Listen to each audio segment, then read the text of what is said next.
Hello, Nikki Sanders here with Nikki Sanders Leadership Consulting, and welcome to More Than Social Work with Nikki Sanders. Today, we are talking about winter. Winter, nature, the benefits of nature, and how nature has helped me thrive through the winter. So it's extremely important that we all know kind of what our triggers are, right? If you're in social work, you should know your triggers. For me, triggers look like one of the things is that I knew for sure that I could not work with child welfare services because the idea, the thought of seeing children hurt, neglected, abused, just was not something that I knew I had the mental or emotional capacity to do in an intense way and for an extended basis, right? So know your triggers for sure.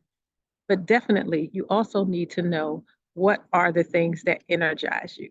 And for me, that is being outside in nature. Now, it's cold, it's windy. If the wind picks up a little bit, hopefully you can still hear me. But I am outside for a reason, even though summer is my absolute favorite season. And I really don't like winter at all, if I'm being truthful. But being outside in winter, when it's cold, has helped me thrive through the winter. So a few years ago, I started to realize that at the end of the summer, that I would feel sad, literally physically sad when I saw the first acorn, because that first acorn meant that summer was ending, fall was coming, and what follows fall? Winter, of course. So after a couple of years of realizing like, no, I actually felt sad. Um, and then it was harder to make it through the winter. Now we know about seasonal affect disorder and all of those things, so I'm not diagnosing myself. I'm saying that I started to notice that winter was harder for me. And so I needed to do some things that would allow me to weather and thrive in winter just a little bit differently. The thing that helped me thrive through the winter was being outside more in the summer and the fall when the weather was actually nice. So the more I was outside in the summer, the more I was outside in the fall, it felt like winter was shorter. But then I realized once I was outside in the winter, just dressing warmly, limiting my time outdoors, and then because I am the internship coordinator with young people, my eyes watering, so we just gonna work that out.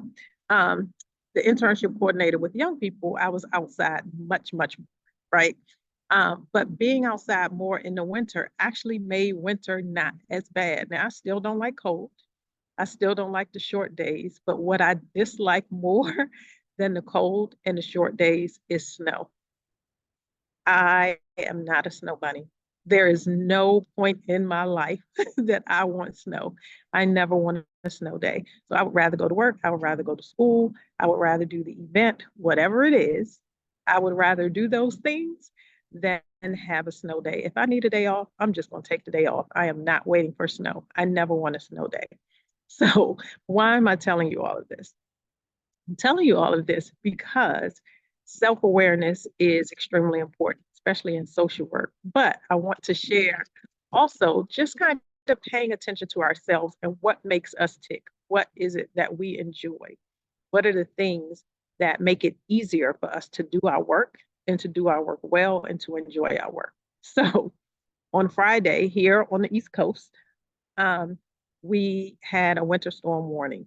So what they said was it would probably start around 11 midnight and then end by like 4 or 5 in the morning. But my brain just kept thinking snow, even though I was sure I would be asleep. I wasn't going anywhere. It was totally fine. It was not going to stick only on, like grassy surfaces. And so Friday was a really nice February day. Now, 50 degrees in February is very different than 50 degrees in October. So it was a nice February day in the low 50s. So I had to go into the city today. And when I say in the city, I mean Washington, D.C. I'm a D.C. girl. So I had to go in the city. So on my way home, which is about a 45-minute ride or so, I literally felt like compelled to make a pit stop at Rock Creek Park. Rock Creek Park is managed by the National Park Service, but it's a park where I had definitely been to as a child. And so I hadn't been to Rock Creek Park probably in 3 decades.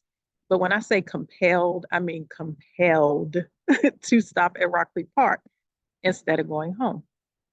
And so I got out, I walked, I went to the nature center, like did all these things that I haven't done in like a decade.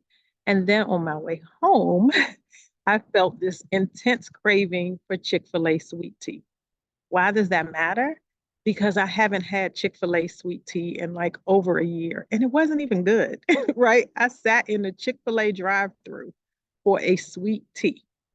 And then I drank it and I was like, it tastes like I'm drinking like sugar water. It was so unbelievably sweet because I haven't had tea, definitely sweet tea, in a very long time. And so I was like, this is odd. This is silly. Like, what am I doing? I should have just went home. Um, and I realized it was because my body was subconsciously reacting to the thought of snow. So although snow would be overnight, my brain, my body had still subconsciously reacted to the snow. So I felt compelled to be outside, to get outside. Here's why that's important. Snow makes me feel trapped, y'all. Literally trapped. I am an overcoming control freak, right? Super organized, prepared, coordinator, all of those things, but control freak too, let me be honest. And snow makes me feel trapped. The idea of being snowed in is horrible. The idea of not being able to get in my car and go where I need to go, the thought of being stuck inside the gate, even though that wasn't even the case this Friday, literally makes me feel trapped, right? So my body physically reacted to that thought of the word snow. So my mother used to say, as a child, I would wait until it started to snow, or I would um, wait until right before the snowstorm, and I would go to the store, like walk to the store. I lived in the city, so I would walk to the grocery store and get mostly junk food, right? I would get junk food. And so I still do that today, not because I need anything. I am in the grocery store with the folks who are panicking, not because I'm panicking and I need anything, because I already told you I'm prepared and I have this stuff at home, but because I feel like I have to get out before I get stuck inside. And that is what happened on Friday. I felt like I needed to get out before I got stuck inside, even though I wasn't going to be stuck inside. So I use that for my own ability, just like checking in with myself. Nature, being outside in nature helps me thrive through the winter, figuring out the things that I need to do in order to enjoy the season that I like the least, but also knowing my energizers, knowing my triggers, paying attention to the things that I do subconsciously. Like once I realized that, oh, they're calling for snow and they're talking about snow, and I've been listening to these snow forecasts for the last 3 or 4 days, it made sense that I then went to Rock Creek Park instead of driving home on a Friday of a weekend in traffic, right? So I was in much more traffic after I left the park.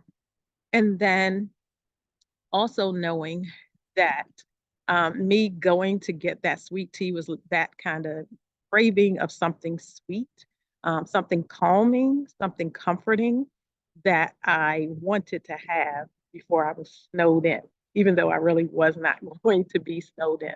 And so, what does that have to do with social work? Again, it's about knowing ourselves and self awareness, self advocacy, but also, I have used those things that work for me to support my clients in many ways. So years ago, my dream job, which I thought would be to work for the American Red Cross. I used to be a disaster preparedness volunteer. I am the person who is like, do you have your disaster kit? Is your first aid kit up to date? Do you have extra clothes in your car? Right? Like that's me. Right? I am not going to get caught off guard in a storm, bag packed, extra umbrella, all the things, right? Um, and so I use my own coordination, my own organization, my own resourcefulness, my own search for knowledge and preparation to support my clients in various ways, whether that meant as the program director when I was working in a girls' organization, ensuring that we had sanitary pads everywhere, including in our van and when we went on field trips, something that small or something as big as having the first aid kit or having the disaster supplies kits in the organization in case something happened. And my family knows as well, right? I send it to everyone. And so I have been able to use that. So when I was a case manager working in a school-based program, oftentimes my clients would be struggling just to make ends meet and feed their families on a regular basis. So what that meant for me is in winter, when there was a threat of snow, we also knew that it could be hard for families to be snowed in together if they're used to parents going to work, kids going to school, and how are they going to stock up and prepare for a snowstorm if they're having a problem, getting food for their family on a regular basis? And so one of the things that I did was created this kind of winter survival guide. And it had disaster. Actually, let me show it to you. Hopefully you can see it. So tech is not my thing, right? Like no bells and whistles. It is typing, copying, cardstock, a binder. This was early 2000s, right? Very early 2000s, before we were making digital products, right?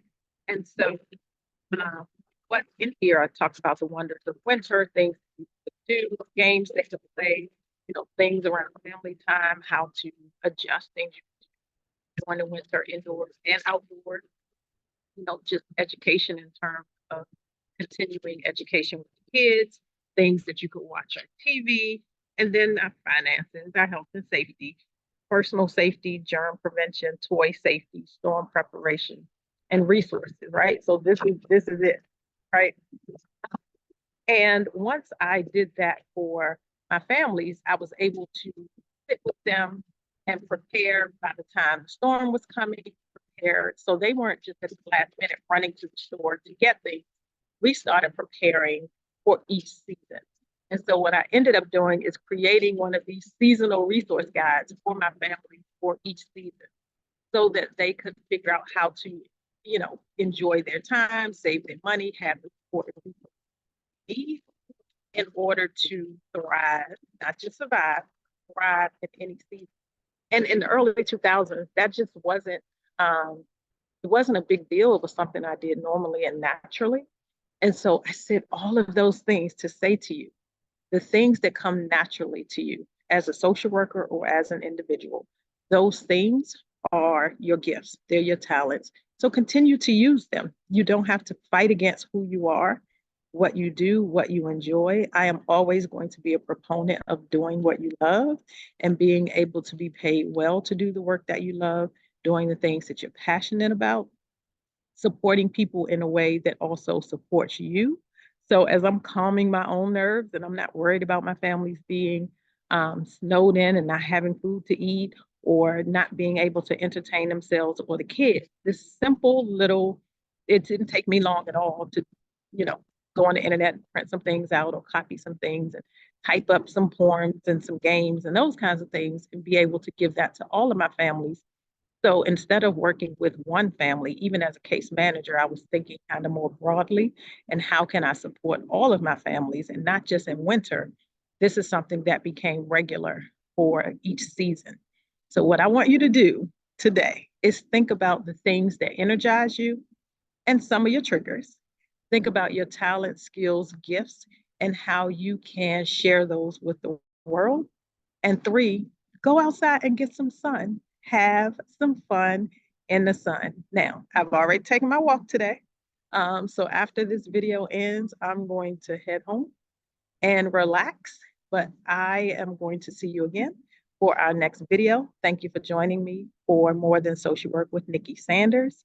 Hopefully, you're going to go back and try some of the things. Some ideas may have sparked something for you. And know for sure that you can be paid well to do work that you love. Okay? This is Nikki Sanders with Nikki Sanders Leadership Consulting for More Than Social Work with Nikki Sanders. You can find me on YouTube at Nikki Sanders and More Than Social Work with Nikki Sanders, on Facebook, Instagram, and X at Nikki Sanders CEO, and on LinkedIn at Nikki Sanders MSW. See you for our next video. Bye.